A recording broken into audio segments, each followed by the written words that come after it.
તો એશિયાટિક સિંહો જે વસવાટ કરે છે તે જમીન પ્રાઇવેટ કંપનીને માઇનિંગ માટે આપી દેવાની હિલચાલ ચાલી રહી છે।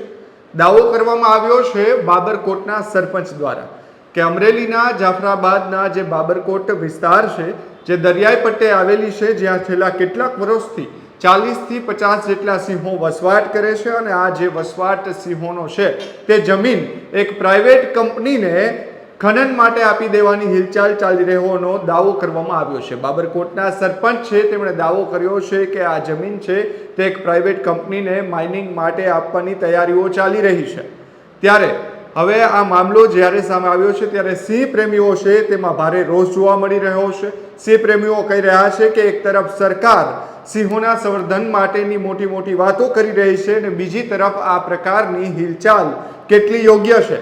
ત્યારે સરપંચ જે છે તેમના દ્વારા શું કહેવામાં આવ્યું છે તે પણ સાંભળશું, પરંતુ સિંહ પ્રેમી છે જે મયંકભાઈ છે તેમના દ્વારા શું કહેવામાં આવ્યું છે તે પણ સાંભળીએ। અમરેલી જિલ્લાના જાફરાબાદ તાલુકાના બાબરકોટ ગામે આવેલ UltraTech cement unit Narmada cement workers આ કંપનીની પાસે સિંહો માટે રિઝર્વેશન રાખેલ 70 હેક્ટર જેટલી જમીન આવેલી છે। આ જમીન માઇનિંગ માટે નર્મદા સિમેન્ટ કંપનીને સોંપવા માટેની કામગીરી કાગળ ઉપર થઈ રહી છે એવા સમાચાર અમને જાણવા મળેલ છે। અત્યાર સુધીમાં વન વિભાગના તમામ અધિકારીઓ દ્વારા નેગેટિવ અભિપ્રાયો આપવામાં આવ્યા હતા, પરંતુ અમોને જાણવા મળ્યા અનુસાર થોડા દિવસો પહેલા ધારી ઓફિસથી વન વિભાગના અધિકારીઓ દ્વારા અલ્ટ્રાટેક સિમેન્ટ કંપની તરફે પોઝિટિવ અભિપ્રાયો આપવામાં આવેલ છે। અમારા વિસ્તારમાં સિંહો ખૂબ જ મોટા સંખ્યામાં રહે છે। આ વિસ્તારમાં સિંહો ગ્રુપ સાથે રહે છે અને આ જમીન કંપનીને સોંપવામાં આવે તો સિંહો અને ગામડાઓ વચ્ચે ઘર્ષણ વધશે અને સિંહોની મુશ્કેલીઓ પણ વધશે। આથી અમારી માન્ય મુખ્યમંત્રી સાહેબને નમ્ર વિનંતી છે કે આ કંપનીને આ જમીન કંપનીને સોંપવામાં ન આવે એવી અમારી માંગ છે।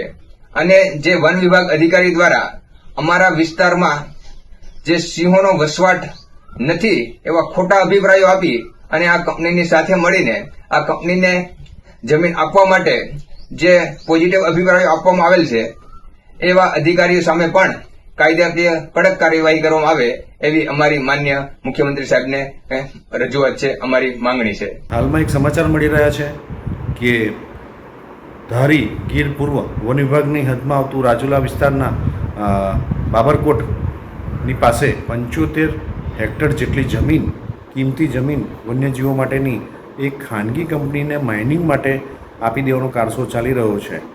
તો આ ખૂબ જ ગંભીર બાબત છે। જ્યારે વન્યજીવો માટેનું જે રિઝર્વ અભયારણ્ય છે, રિઝર્વ ફોરેસ્ટની જે જગ્યા છે એ ખાનગી કંપનીને આપી દેવામાં આવે ને એ પણ માઇનિંગ માટે, તો આ બિલકુલ અયોગ્ય અને બિલકુલ ખોટું પગલું છે। વન્યજીવોનું નિકંદન કાઢવાનો આ એક કારસો છે। આમ જોવા જઈએ તો આ જે 75 હેક્ટર જે જગ્યા છે તેમાં જે છેલ્લી સિંહ ગણતરી થઈ એ વખતે વન વિભાગે પોતે કબૂલેલું છે કે અહીંયા આગળ 40 જેટલા સિંહોનો વસવાટ છે અને છેલ્લા 3 મહિનાની જો સિંહ ગણતરી આપણે જોઈએ પુનઃ અવલોકન, તો એની અંદર 51 જેટલા સિંહોનો વસવાટ આ બાબરકોટ વિસ્તારની અંદર છે। તો ત્યારે આ રીતના માઇનને જમીન આપવી અને સિંહોનું રહેઠાણ છીનવવું એ બિલકુલ અયોગ્ય છે। બીજું કે જે પ્રમાણે આની પ્રપોઝલ તૈયાર થઈ છે અને એ પ્રપોઝલની અંદર જણાવવામાં આવ્યું છે કે 5500 જેટલા વૃક્ષો અને 20 પ્રજાતિના કિંમતી વૃક્ષોને માઇનિંગ માટે કાપી નાખવામાં આવશે।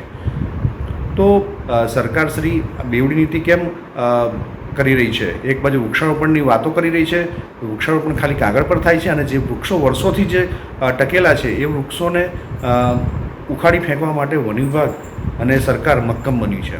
તો આ ખૂબ જ ગંભીર બાબત છે। બીજી વસ્તુ કે જ્યારે માઇનિંગ થતું હોય અને માઇનિંગની કંપની સિંહો માટે બીજી જગ્યા ફાળવી રહી છે, પણ બીજી જગ્યા શું સિંહો માટે યોગ્ય પુરવાર થશે? કોસ્ટલના સિંહોની વર્તણૂક અલગ છે।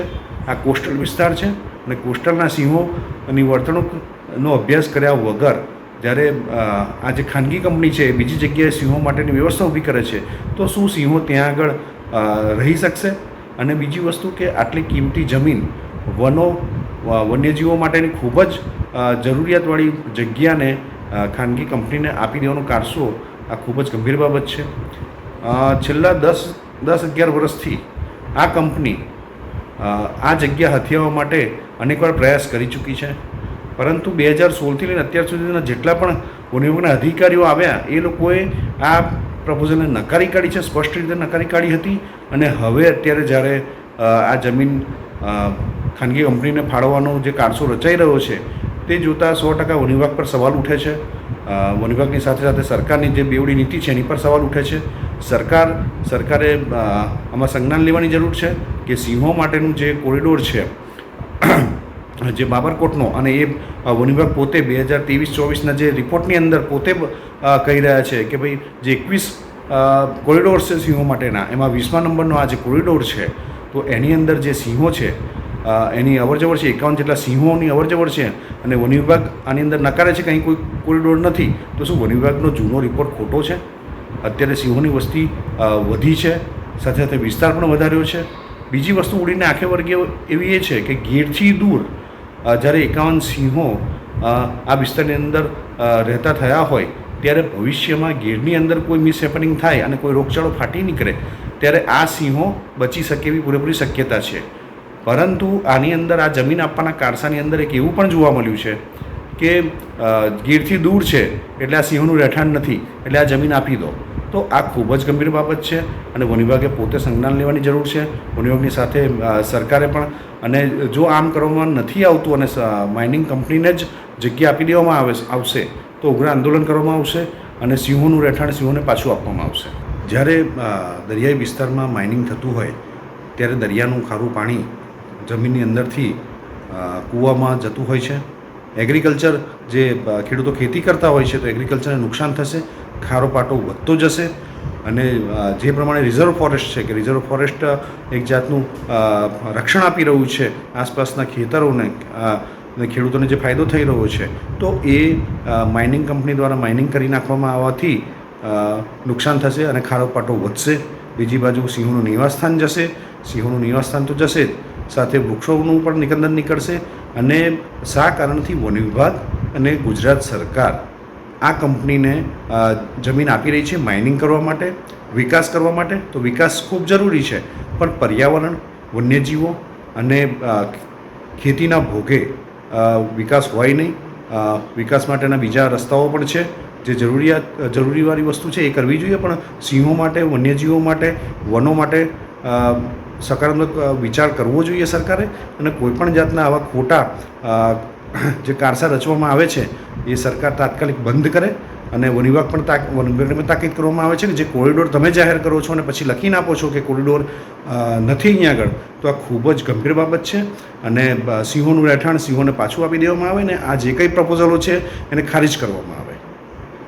ખરેખર જે દાવો કરવામાં આવ્યો છે તે ખરેખર જો સાચો હોય તો ક્યાંક ને ક્યાંક આ ગંભીર બાબત પણ કહી શકાય. કારણ કે એક તરફ સરકાર જે છે તે સિંહના સંવર્ધન માટે કરોડો રૂપિયા જે છે તેમનું બજેટ ફાળવતી હોય છે, જ્યારે બીજી બાજુ આ પ્રકારે ખનન માટે જો જમીન આપી દેવામાં આવે તો સિંહો માટે ક્યાંક ને ક્યાંક ચિંતાનો વિષય કહી શકાય. ત્યારે જે એક ગુજરાતનું ખૂબ જ નામાંકિત પોર્ટલ છે ન્યૂઝ પોર્ટલ, તેમના દ્વારા પણ જે વન અને સંરક્ષણ મંત્રી છે અર્જુન મોઢવાડિયા, તેમનું પણ એક કોટ લેવામાં આવ્યો છે. તેમાં અર્જુન મોઢવાડિયા કહી રહ્યા છે કે આવી કોઈ બાબત અમારી પાસે આવી નથી અને આવનાર દિવસોની અંદર જે સિંહો માટેની રિઝર્વ ફોરેસ્ટની જે જગ્યાઓ હોય છે તેમાં કોઈ પણ પ્રકારની મંજૂરીઓ પણ આપવામાં આવશે નહીં તેવું અર્જુન મોઢવાડિયા છે તેમના દ્વારા કહેવામાં આવ્યું છે. ત્યારે આવનાર દિવસોની અંદર એ પણ જોવું રહેશે ખરેખર આ પ્રકારની કોઈ હિલચાલને મંજૂરી આપવામાં આવે છે કે કેમ. જો આવે છે તો ક્યાંક ને ક્યાંક સિંહ પ્રેમીઓ છે તેમાં અત્યારે તો ભારે રોષ જોવા મળી રહ્યો છે, પરંતુ જો હિલચાલ આ પ્રકારની હોય તો તે ક્યાંક ને ક્યાંક એશિયાટિક લાયન માટે